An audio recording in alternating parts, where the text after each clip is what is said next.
देंगे। तो कैप्टन साहब मैं जो बात कर रहा था कि यहाँ पे देखिए यूएनएसए की रिपोर्ट की माने तो हूती विद्रोहियों के पास अत्याधुनिक हथियारों की बड़ी संख्या है। इनके पास बैलिस्टिक मिसाइल, क्रूज मिसाइलें, ड्रोन, पोर्टेबल वायु रक्षा प्रणाली और थर्मल साइट्स मौजूद हैं। उनकी कुल संख्या करीब 3,50,000 बताई जा रही है। इतनी नहीं, हूती के विद्रोही सुसाइडर बॉम्बर का भी इस्तेमाल करते हैं, जिसकी वजह से आने वाले दिन अमेरिका के लिए खतरनाक हो सकते हैं। इनके पीछे बताया कि ईरान है। ईरान इनको किस तरीके से, फिर हिजबुल्लाह जो है वो मदद करता है, ट्रेनिंग देता है। ये तमाम चीजें हैं। तो मैं कैप्टन साहब ये कि जो इतनी बड़ी असलह ताकत, आप थोड़ा सा अगर हमें बताएं कि अमेरिका देखिए नो डाउट की बहुत बड़ी ताकत है, लेकिन हम ये देखते हैं कि जो बाइडेन जो है उन्होंने बड़ी कोशिशें की, लेकिन वो कामयाब नहीं हुए। अब इन्होंने शुरू किया है, मतलब क्या सोच के शुरू किया है, और हूती की स्ट्रेटेजी पूरी जो वॉर स्ट्रेटेजी है, मतलब वो डरने वाले नहीं। उन्होंने कहा कि वो शायद भूल गए हैं कि हमारे पास क्या है। मैं रोक दूंगा रेड सी, और फिर उन्होंने कोई तेल का कुआं अभी याद नहीं आ रहा है, वो बताया जो जगह है कि उसका क्या होगा, मतलब दुनिया में हाहाकार मच जाएगी। तो फिर अभी हम लोगों ने जिक्र नहीं किया जो इंटरनेट की सप्लाई लाइन है। इससे पहले उन्होंने कहा था वो हमारे यहाँ से गुजर के जा रही है, हम वो सप्लाई लाइन काट देंगे।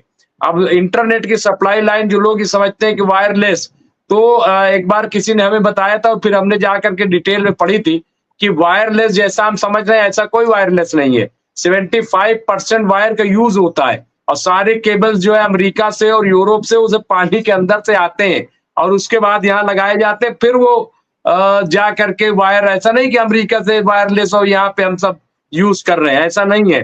तो कैप्टन साहब ये जो इनकी ताकत है, इसको कैसे आप एक मिलिट्री की उससे अगर थोड़ा से हमें बताएं, क्योंकि ये कहा कि तजिया निगारों ने कि अमेरिका ने ये बड़ी गलती कर दी है। डॉक्टर रिजवी, जहां तक हूती की बात है, देखिए अमेरिका कहता है कि आतंकवादी ग्रुप है, लेकिन क्योंकि इनके पास सारे हथियार कब्जे में इनके आ गए थे फ्रॉम यमन की आर्मी के, और उसके बाद से ईरान ने भी इनको एक से एक बेहतरीन जमीन से जमीन पर मार करने वाले रॉकेट्स मिसाइल दे दिए।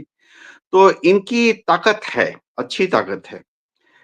इन हूती के पास जो हथियार हैं वो हमास से ज्यादा हैवी वेपन्स हैं। हूती के पास जो हथियार हैं वो हिजबुल्लाह से भी ज्यादा भारी हथियार और ज्यादा लॉन्ग रेंज वाले हथियार हैं। और हूती की जो स्ट्रेटेजिक लोकेशन है कि वो लाल सागर के मुहाने पर हैं, गल्फ ऑफ एडन से ही अरब सागर से, हिंद महासागर से जितना ट्रेड जाता है वो गल्फ ऑफ एडन से ही लाल सागर के अंदर जाता है। तो देखिए, ये लड़ाई शुरू हुई थी उसके पहले, मैं अक्टूबर 2023 के पहले की बात कर रहा हूँ। हर साल करीबन 1 लाख पानी के जहाज लाल सागर से गुजरते थे। यानी अब अंदाजा लगाया जा रहा है कि वो संख्या 1 लाख से घटकर करीबन 10,000 रह गई है। लॉयड्स ऑफ लंदन है, वो दुनिया भर में काफी सारी शिपिंग एजेंसीज हैं जो कि शिपिंग का इंश्योरेंस करती हैं। लॉयड्स ऑफ लंदन जो है वो सबसे ज्यादा उनका इसमें हिस्सा है। उनके जो शिपिंग के लिए जो इंश्योरेंस चार्जेस हैं, जाहिर बात है वो इंश्योरेंस करते हैं तो एक फीस लेते हैं। वो पिछले 17 महीने की लड़ाई में करीबन 3 गुना उनकी इंश्योरेंस के दर बढ़ गए हैं। तो हूती जो है काफी तरह की परेशानियां खड़ी कर सकते हैं लाल सागर में। अभी हम इंटरनेट कनेक्शन की बात कर रहे थे। होता यह है कि दुनिया भर में समुद्र के नीचे, समुद्र की गहराइयों में हजारों किलोमीटर लंबे ऑप्टिकल फाइबर केबल बिछाए गए हैं, जिनके मार्फत सिग्नल जो हैं वो दुनिया के एक कोने से दूसरे कोने तक जाते हैं। ऑप्टिकल फाइबर केबल का फायदा ये है कि हैवी ड्यूटी है, यानी बहुत ज्यादा ट्रिलियंस एंड ट्रिलियंस डेटा जो है आप भेज सकते हैं। सैटेलाइट से भी भेज सकते हैं, लेकिन सैटेलाइट की वॉल्यूम यानी सैटेलाइट में अगर आप लाखों भेज सकते हैं, तो ऑप्टिकल फाइबर केबल से आप करोड़ों भेज सकते हैं मैसेजेस। तो हूती को क्या है कि वहां पे जो समुंदर की गहराई है, गल्फ ऑफ एडन के पास, जिबूती के बीच में और यमन के बीच में जो समुद्र की गहराई है, वो ज्यादा नहीं है। कहीं पर उसकी गहराई 50 फुट है, कहीं पर 100 फुट है, कहीं पे मात्र 200 फुट है। तो जो भी उसको सैबोटाज करना चाहे, वो आसानी से बस उसको एक बड़े से धाऊ में बैठना है और पानी में अपनी जो जंजीर है वो डाल दे और उस तार को खींच ले। जो ऑप्टिकल फाइबर केबल बिछाई गई है, उसको खींच ले।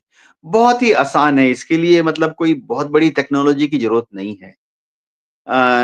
तो Houthi in international optical fibre cables को बहुत आसानी से नुकसान पहुंचा सकता है।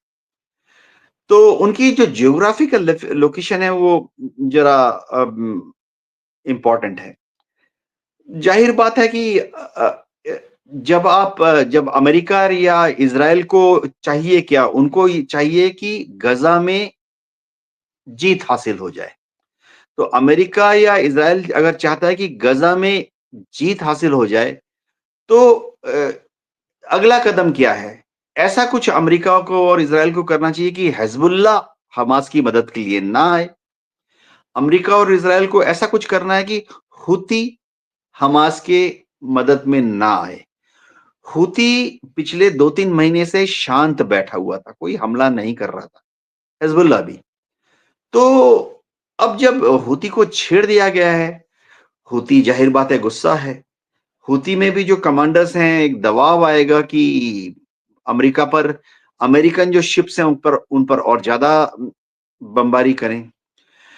आज रात को शायद जो हूती के लोग हैं, वो शायद बातचीत के द्वारा गिव एंड टेक हो रही है कि अमेरिका और बमबारी नहीं करेगा, बदले में कुछ समय के लिए, यानी जब तक कतार में शांति पीस टॉक्स चल रही हैं तब तक हूती भी किसी अमेरिकन शिप पर हमला नहीं करेगा। तो गिव एंड टेक की बात है। सबसे इंपॉर्टेंट एक ही पॉइंट है, मुद्दा सभी स्टेक होल्डर्स के लिए, कि कतार में जो बातचीत चल रही है वो शांतिपूर्ण माहौल में हो। हमास भी इस मूड में आ सके कि वो इजराइल की कुछ बातें सुन ले। इजराइल की जो नेगोशिएटिंग टीम है वो भी अपने को उस मानसिक स्थिति में ला सके कि हमास की कुछ शर्तों को मान ले।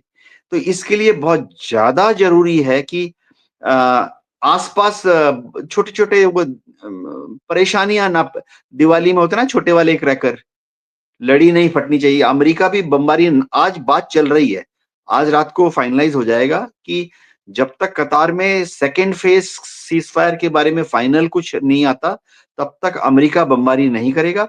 हूती भी तब तक अमेरिका की शिप्स पर हमला नहीं करेगा। लेकिन हूती ने कह दिया कि इजराइल की शिप्स पर वो फायर करता रहेगा। फर्क समझना पड़ेगा। हूती आज रात की बातचीत में सिर्फ इतना मान रहा है कि अगले 10-15 दिन के लिए वो अमेरिका की जो शिप्स हैं लाल सागर पे, उन पर हमला नहीं करेगा। लेकिन हूती ने कहा कि इजराइल वाले जो शिप हैं, जो इजराइल की तरफ जा रहे हैं, इजराइल में रजिस्टर्ड हैं, इजराइल का झंडा है, मालिकाना हक इजराइल का है, पैसे इजराइल के, उन पर वो हूती ने कह दिया वो उन पर हमला करता रहेगा। जी डॉक्टर रिजवी। बिल्कुल। तो कैप्टन साहब ने एक तफसील के साथ बयान किया। नूर साहब ने लिखा है कि अमेरिका के लिए हूथियों से लड़ना बहुत मुश्किल। तबरेज भाई, अमेरिका जंग जारी रखता है तो पूरे यूरोप का बिजनेस खतरे में पड़ जाएगा, जो अमेरिका के लिए बहुत बड़ा नुकसानदेह। अब इस तरह की तमाम बातें हो रही हैं, हम लोग भी